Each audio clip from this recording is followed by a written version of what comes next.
27. La noche más larga. Belluar oyó los ecos, sutiles vibraciones en la densa piedra que ningún habitante de la superficie habría notado nunca. Los otros 300 Svirfneblis también los oyeron. Era la naturaleza de los enanos de las profundidades. En los túneles más profundos de la antípoda oscura a menudo se comunicaban enviando silenciosas vibraciones a través de la roca. Ahora oían los ecos, unos ecos constantes, no como la enorme explosión que habían escuchado hacía un par de horas, el estruendo de toda una red de túneles al desplomarse. Los aguerridos guerreros Svirfneblis examinaron el nuevo sonido, un ritmo peculiar, y supieron qué significaba. Se estaba sosteniendo una batalla, una gran batalla, y no muy lejos. Belluar consultó con sus comandantes muchas veces mientras avanzaban lentamente por el terreno desconocido, intentando seguir las vibraciones más fuertes. Con frecuencia uno de los Svirfneblis del perímetro, o a la cabeza del grupo, golpeaba suavemente su martillo contra la piedra, intentando captar la densidad de la roca. Localizar la dirección de un eco era complicado porque la densidad de la roca nunca era uniforme, y las vibraciones resultaban distorsionadas a menudo. Así pues, los Svirfneblis, que podría decirse que eran los mejores rastreadores de ecos de todo el mundo, en más de una ocasión se encontraron yendo en la dirección equivocada al tomar una bifurcación del camino. Sin embargo, eran unos tipos resueltos y pacientes, e insistieron en ello, y, tras muchos minutos frustrantes, un clérigo llamado Suntunabik se presentó ante Belluar y Firble, y anunció con toda convicción que esto era lo más cerca del sonido que estos túneles podían llevarlos. Los dos siguieron al clérigo hasta el punto exacto, y acercaron la oreja a la piedra alternativamente. En efecto, el ruido era fuerte, relativamente hablando, y constante, notó Belluar con algún desconcierto, pues este no era el resonar del toma y daca de una batalla ni los ecos que había rastreado anteriormente, o, por lo menos, había algo más en el sonido. Suntunabik aseguró al capataz que este era el sitio correcto. Entremezclado con este sonido más constante estaba el ritmo familiar de batalla trabada. Belluar miró a Firble, que asintió, y luego a Suntunabik. El capataz dio unos golpecitos en la pared con el dedo y después retrocedió, a fin de que Suntunabik y los otros clérigos pudieran acercarse. Iniciaron sus cantos, un sonido chirriante, sordo, aparentemente sin palabras, y, de vez en cuando, uno de los clérigos arrojaba un puñado de una sustancia que parecía barro contra la piedra. La salmodia alcanzó un crescendo. Suntunabik corrió hacia la pared, con las manos extendidas ante sí y unidas fuertemente por las palmas. Con un grito de éxtasis, el pequeño enano hincó los dedos en la piedra. Luego gruñó mientras los músculos de los brazos y los hombros se tensaban y abrían la pared como si no fuera más sólida que una cortina de paño grueso. El clérigo retrocedió de un brinco, al igual que hicieron los demás, cuando el eco se convirtió en un clamor y una fina rociada, la llovizna de una catarata, los salpicó. Es la superficie, musitó Firble con un hilo de voz. Lo era, efectivamente. Pero este diluvio no se parecía en nada a la imagen que los enanos tenían del mundo de la superficie, no tenía nada que ver con las descripciones dadas en muchas historias que habían oído sobre este sitio extraño. Muchos del grupo abrigaron la idea de regresar en ese mismo momento, pero Belluar, que había hablado con Dristm mucho tiempo atrás, sabía que aquí pasaba algo fuera de lo común. El capataz desenganchó una cuerda que llevaba en el cinturón con su mano de pico, y se la tendió a Firble, indicando al consejero que se la atara a la cintura. Firble lo hizo, cogió el otro extremo, y se afianzó firmemente. Con solo una ligera vacilación, el valeroso Belluar se deslizó a través de la pared, a través del velo de llovizna. Encontró la catarata, y una cornisa que lo condujo al otro lado de aquella, y Belluar contempló las estrellas en lo alto. Miles de estrellas. El alma del enano se elevó en éxtasis. Se sentía arrobado y asustado al mismo tiempo. Este era el mundo de la superficie, la más grande de las cavernas, bajo una cúpula inalcanzable. El momento de pasmo, de ensimismamiento, fue efímero, desbaratado por los claros sonidos de combate.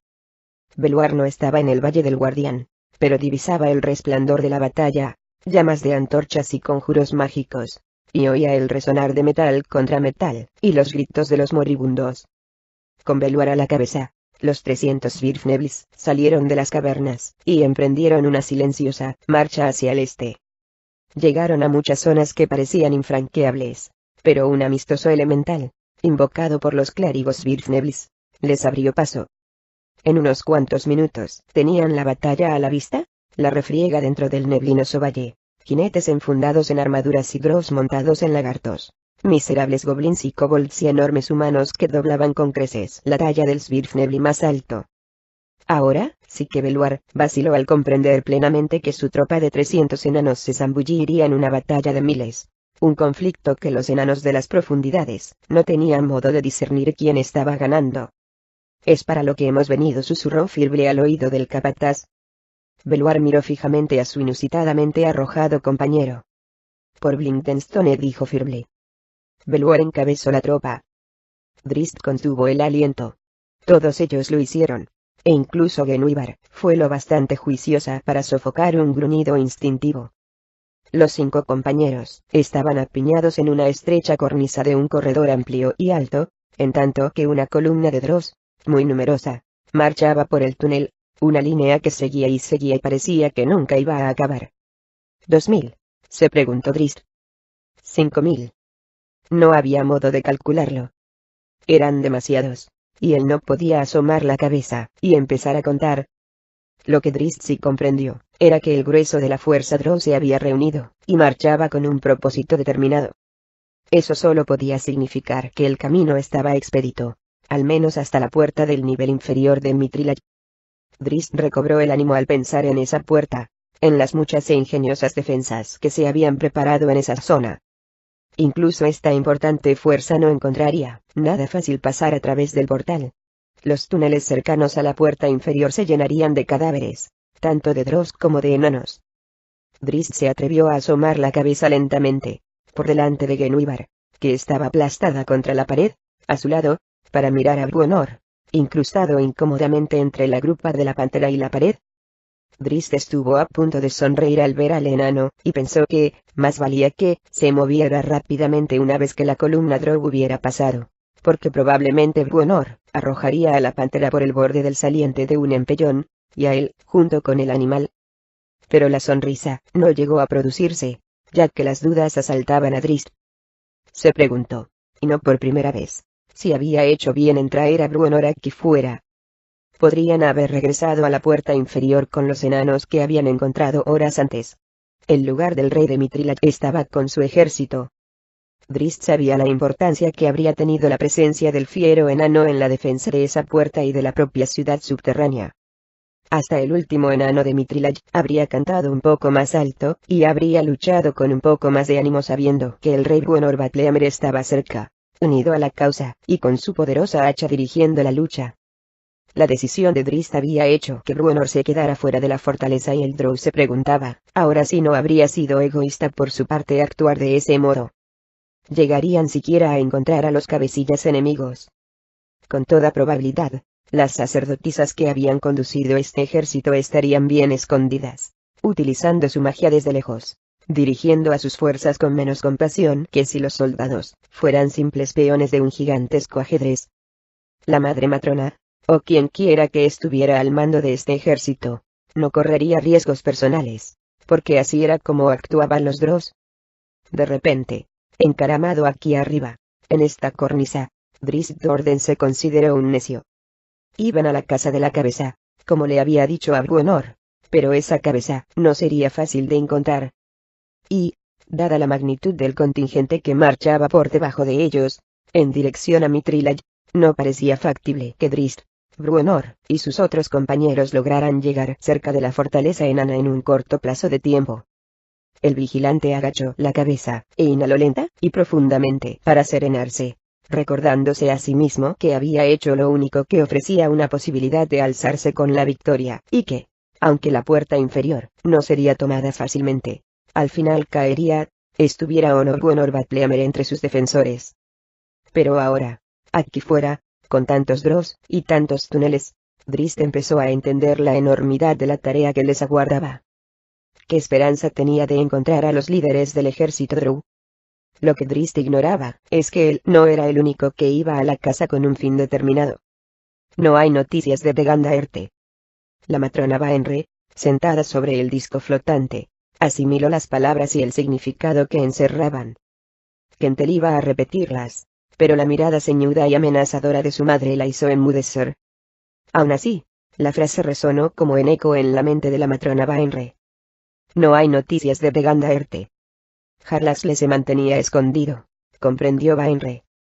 A pesar de su actitud fanfarrona, el jefe mercenario era, de hecho, prudente, muy cauto a la hora de hacer correr riesgos a la banda que había tardado siglos en reunir. En realidad, Harlasle no se había mostrado muy deseoso de marchar sobre Mithril y solo había venido, porque no se le había dado opción. Al igual que Riel, la propia hija de Baenre, y su principal consejera, el mercenario había esperado una conquista fácil y rápida, y un pronto regreso a Mensoberranzan, donde quedaban todavía tantos asuntos pendientes. El hecho de que no hubiera llegado informe alguno de los exploradores de Vegandaerte, últimamente podía ser una coincidencia, pero Baenre sospechaba lo contrario. Harlasle estaba escondido, y a la espera, y eso solo podía significar que él, merced a las noticias que recibía constantemente de los astutos exploradores de su organización, estaba convencido de que el ímpetu del asalto se había frenado, y que, como la propia Baenre, había llegado a la conclusión de que Mithril no sería tomada tan fácilmente. La envejecida madre matrona aceptó la noticia con estoicismo, segura de que Harlasle volvería al redil una vez que las tornas se volvieran a favor de los elfos oscuros. Tendría que pensar en un buen escarmiento para el jefe mercenario, por supuesto, uno que le hiciera comprender a Harlasle su profundo disgusto sin que la privara de un valioso aliado. Al cabo de un rato, la atmósfera de la pequeña caverna que Baenre estaba utilizando como su salón del trono empezó a estremecerse, con la vibrante energía de un encantamiento. Todos los presentes en la sala miraron en derredor con nerviosismo, y respiraron aliviados cuando Metil apareció de la nada en medio de las sacerdotisas dos. Su semblante no revelaba nada. Mantenía la misma expresión pasiva y observadora que era habitual en un miembro de la peculiar raza de Metil. Baenre consideraba aquel semblante inescrutable la faceta más frustrante en el trato con los Illitas. Jamás dejaban ver el más leve indicio de sus verdaderas intenciones. Utegenta Larmgo ha muerto, llegó el pensamiento a la mente de Baenre, un informe lacónico de Metil. Ahora le tocó el turno a la madre matrona de adoptar una expresión impávida que no revelaba nada. Sabía que Metil le había dado la preocupante noticia a ella exclusivamente. Las demás, en particular Seerit y Auropol, que estaban volviéndose más quisquillosas por momentos, no necesitaban saber que las noticias eran malas, muy malas. La marcha a Mithril va bien, fue el siguiente mensaje telepático de Metil. El Illita lo compartió con todos los presentes, detalle que resultó evidente para la matrona Baenre por las expresiones repentinamente animadas. Los túneles están expeditos hasta el nivel inferior, donde el ejército se está reagrupando y se prepara. Muchos asentimientos de cabeza y sonrisas se dirigieron a Illita, y a la matrona Baenre no le costó mucho más trabajo que a Metil discernir los pensamientos que había tras aquellas expresiones. El Illita se estaba esforzando para levantar la moral, algo siempre incierto cuando se trataba con los elfos oscuros. Pero, al igual que el informe de Kentel sobre la falta de noticias de Vegandaerte, el primer mensaje dado por el Illita se repitió en la mente de Baenre de manera desconcertante. Utegenta Larmgo estaba muerto. ¿Cómo reaccionarían los soldados de Barrisón de Larmgo, una fuerza de importancia vital para la causa, cuando descubrieran que su líder había sido eliminado? Y Harlasle. Si se había enterado de la muerte del brutal maestro de armas, eso explicaría el silencio de Vegandaerte. El jefe mercenario podía temer la pérdida de la guarnición Barrisón de Larmgo, una deserción que conmocionaría profundamente a las filas del ejército. Harlasle no lo sabe ni tampoco los guerreros de la segunda casa, la respondió telepáticamente Metil, que obviamente había leído sus pensamientos. Con todo, Baenre se las arregló para mantener una expresión alegre, relativamente hablando, simulando estar emocionada ante la noticia de la aproximación del ejército a la puerta inferior. Aún así, veía claramente el cáncer que estaba creciendo en sus filas. Una serie de sucesos que podían destruir la ya inestable integridad de su ejército y sus alianzas, que podían echar a perder todo. Se sintió como si estuviera retrocediendo a los días de absoluto caos en Mensoberranzan, justo antes de la marcha, cuando Yorl parecía llevar todas las de ganar. La destrucción de la casa Oblodra había consolidado la situación en aquel momento, y la matrona Vaenre pensó que ahora le hacía falta algo parecido, alguna victoria dramática que despejara toda duda de las mentes de soldados y aliados. Fomentar la lealtad con el temor. Pensó de nuevo en la casa Oblodra, y acarició la idea de hacer una demostración similar contra la puerta inferior de Mitrilaj. La desechó de inmediato, consciente de que lo ocurrido en Menzoberranzan había sido un acontecimiento irrepetible. Nunca hasta entonces, y probablemente nunca jamás, y desde luego, no al cabo de tan poco tiempo. Jot había venido al plano material de una manera tan gloriosa y completa. Con motivo de la caída de la casa Oblodra, la matrona Vaenre había sido el conducto del poder divino de la reina araña. Eso no ocurriría otra vez. Los pensamientos de Vaenre tomaron otro derrotero, un rumbo a seguir más factible. ¿Quién mató a Utegental?, pensó, sabiendo que Metil la oiría. Elillita lo ignoraba, pero comprendió la intención de la madre matrona. Vaenre sabía lo que Utegental se proponía hacer, sabía cuál era el único triunfo que importaba realmente al poderoso maestro de armas. Quizás se había encontrado con Drizzt Do'Urden. De ser así, ello significaría que Drizzt Do'Urden se encontraba en los túneles inferiores, no tras las barricadas de Mitrilaj. Sigues un curso peligroso, la advirtió Metil antes de que la matrona empezara siquiera a fraguar los conjuros que le permitirían localizar al renegado. Vaenre desestimó esa idea, sin apenas preocuparse. Era la primera madre matrona de Menzoberranzan, el conducto de Jot, poseedora de poderes que podían extinguir la vida de cualquier drow de la ciudad, cualquier madre matrona, cualquier hechicero, cualquier maestro de armas, sin apenas esfuerzo. Estaba de acuerdo en que el curso tomado era peligroso, desde luego, peligroso para Drizzt Do'Urden. Las más devastadoras eran la fuerza enana y la del centro de la línea de bloqueo, una gran masa de ruidosos guerreros que entonaban cantos, aplastaban goblins y orcos con sus pesados martillos y hachas, saltando en grupo, como una jauría, sobre los gigantescos minotauros, y derribaban a los brutos con el peso de su superioridad numérica.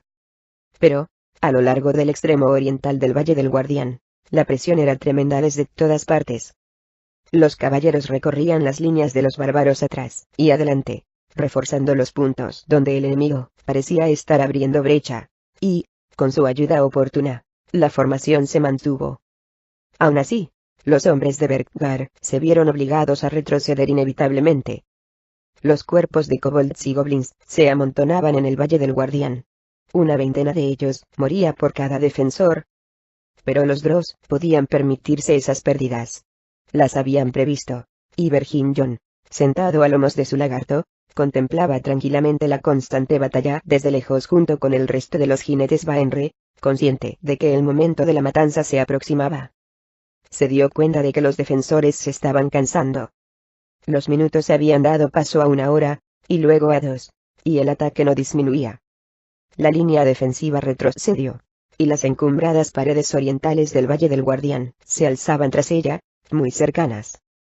Cuando esas paredes cortaran su retirada, los hechiceros Drows desatarían un duro ataque, y por el suelo del Valle del Guardián correrían ríos de sangre humana.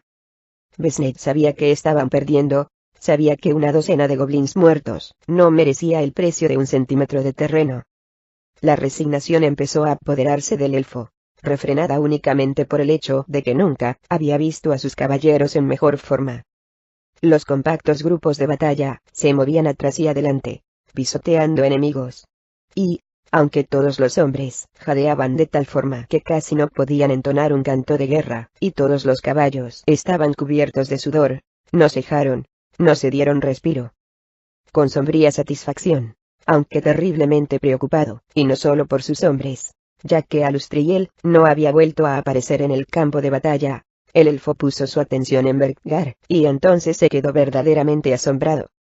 El enorme espadón, Bankenfuere, zumbaba al hendir el aire, y cada mandoble acababa con la vida de cualquier enemigo lo bastante necio para encontrarse cerca del hombretón.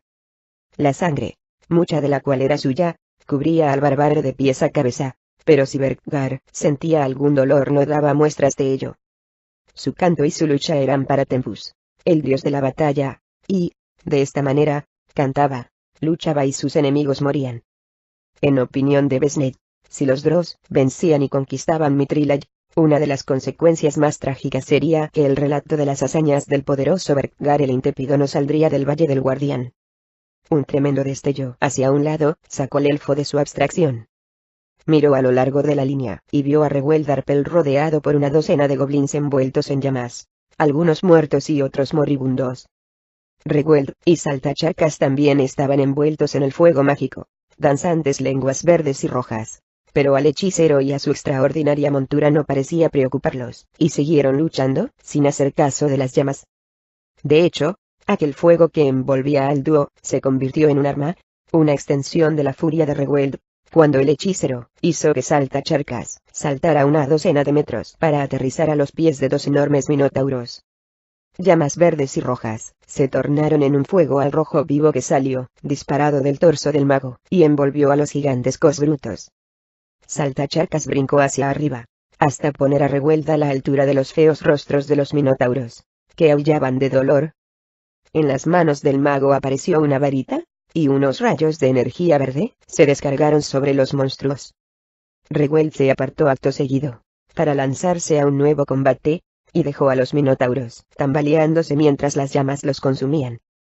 Por el bien de toda la buena gente, gritó Besnet, sosteniendo su espada en alto. Su grupo de batalla se situó en formación junto a él, y el estruendo de la carga se reanudó, esta vez cargando a galope tendido contra una masa de kobolds.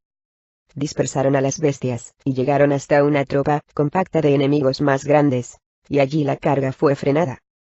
Encaramados a lomos de sus monturas, los caballeros de plata se abrieron paso en la turba a golpe de espada, y los relucientes aceros se cobraron las vidas de enemigos. Besnet estaba contento. Sentía una satisfacción que le recorría el cuerpo como una cálida oleada, una sensación de logro y rectitud. El elfo creía en Luna Plateada con todo su corazón, creía en los valores que encarnaba, y en el precepto que gritaba cada vez que se le presentaba la ocasión. No se entristeció cuando la lanza de un goblin encontró un hueco en el peto de su armadura, atravesó las costillas, y se hincó en un pulmón. Se tambaleó sobre su silla, y, de algún modo, se las arregló para arrancar la lanza de su costado. Por el bien de toda la gente buena, clamó con toda la fuerza de que fue capaz. Había un goblin, junto a su montura, arremetiendo con su espada. Besnet hizo un gesto de dolor cuando bajó la espada para frenar el golpe. Se sintió débil, y repentinamente helado. Apenas si reparó en que la espada se deslizaba de su mano, y caía al suelo. El siguiente golpe del goblin se descargó de lleno en el muslo del caballero. El arma de manufactura Drow atravesó la armadura de Besnet, y abrió un corte por el que emanó la sangre. El goblin lanzó un aullido, y luego salió disparado por el aire, partido en dos por el poderoso mandoble de Banquenfuere. Berkgar cogió a Besnet con la mano libre cuando el caballero se deslizó de la silla. El bárbaro se sintió de algún modo aislado de la batalla en ese momento, como si el noble elfo y él estuvieran solos, en un lugar reservado para ellos únicamente. A su alrededor, no muy lejos, los caballeros seguían combatiendo, y ningún monstruo se les acercó. Berkgar tendió a Besnet en el suelo con delicadeza. El elfo alzó la vista. Sus dorados ojos parecían vacíos. Por el bien de toda la gente buena, musitó Besnet con un hilo de voz apenas audible. Pero, por la gracia de Tempus, o cualquiera que fuera el dios que estuviera siguiendo el curso de la batalla del Valle del Guardián, Berkgar oyó hasta la última sílaba. El bárbaro hizo un gesto de asentimiento, y, en silencio, apoyó la cabeza del elfo muerto en el suelo de piedra. Acto seguido, Berkgar se incorporó, sintiendo su rabia multiplicada. Cargó de cabeza contra las líneas enemigas, y su enorme espada las cegó a su paso como una guadaña. Reuel Darpel no había sentido nunca semejante excitación. Todavía envuelto en llamas que no dañaban ni a él ni a su caballo rana, pero sí a cualquiera que se acercara, el hechicero reforzó el extremo meridional de la línea defensiva por sí solo. Los conjuros se le estaban acabando con gran rapidez, pero a Reuel no le importaba, pues sabía que encontraría algún modo de ser útil, de destruir a los malditos que habían venido a conquistar Mithril. Un grupo de minotauros se dirigió hacia él cerrando un círculo, con las lanzas extendidas ante sí para evitar que el fuego los alcanzara. Reuel sonrió, y asusó a Saltacharcas, para que diera otro salto en el aire, justo entre el cerco de monstruos, más alto de lo que los minotauros y sus lanzas podían llegar. El mago lanzó un grito de victoria, y entonces un rayo lo silenció. De repente, Regueld se encontró, volando y girando en el aire, y vio a Saltacharcas, girando en dirección contraria, justo por debajo de él. Un segundo rayo ensordecedor llegó desde un ángulo diferente, y a continuación un tercero, bifurcándose de manera que alcanzaron tanto al mago como a su extraña montura. Fueron alcanzados de nuevo, y después una vez más mientras todavía daban vueltas en el aire. Cayeron al suelo, y quedaron tendidos en él muy quietos. Los hechiceros Dross se habían sumado a la batalla. Los invasores lanzaron gritos clamorosos, y atacaron con más ímpetu, y ni siquiera Berkgar, encolerizado por la muerte del valeroso Selfo, fue capaz de reunir a sus hombres para mantener la línea.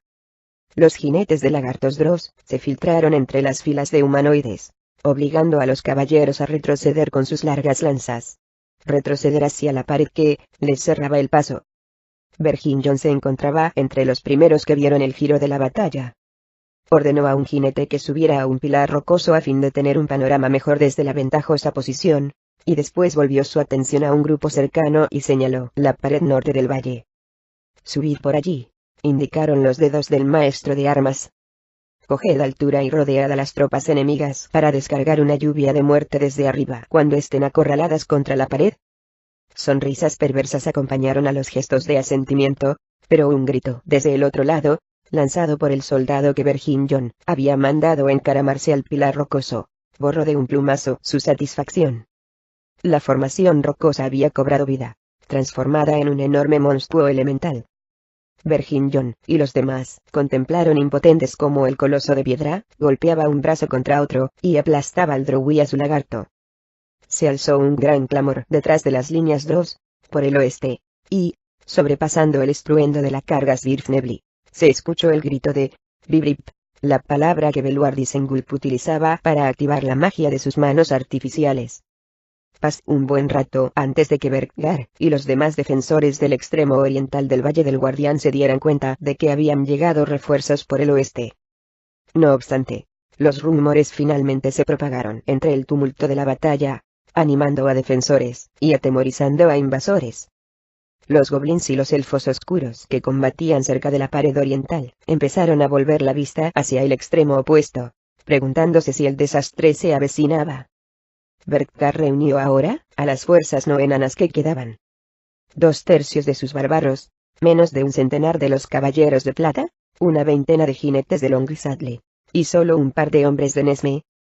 Sus filas serán reducidas, pero habían recobrado el ánimo, y la línea defensiva resistió, e incluso recuperó terreno al seguir a la masa de guerreros enanos de vuelta hacia el centro del Valle del Guardián. Poco después, toda apariencia de orden desapareció en el valle. Ya no había frentes que delimitaran las filas de uno y otro bando. En el oeste, los clérigos Svirfneblis combatían contra los hechiceros Dross, y los guerreros de Beluar cargaban brutalmente contra las tropas Dross. Los elfos oscuros y los Svirfneblis eran enemigos encarnizados, enemigos inveterados. Lo mismo podía decirse del extremo oriental del valle, donde enanos y goblins se mataban entre sí con total desenfreno. La lucha se prolongó a lo largo de la noche, una horrenda y salvaje noche. Verginion Baenri apenas entró en combate, y también mantuvo alejado de la batalla al grueso de su fuerza de élite de los jinetes de lagartos, empleando a sus monstruosos humanoides para debilitar la defensa del enemigo. Incluso con la inesperada llegada de la pequeña, pero poderosa fuerza Svirfnebli, los Dross cambiaron pronto las tornas a su favor. «Venceremos», prometió el joven Baenri a los soldados que estaban cerca de él. Y, después, ¿qué defensa puede quedar en pie detrás de la puerta oeste de la fortaleza enana?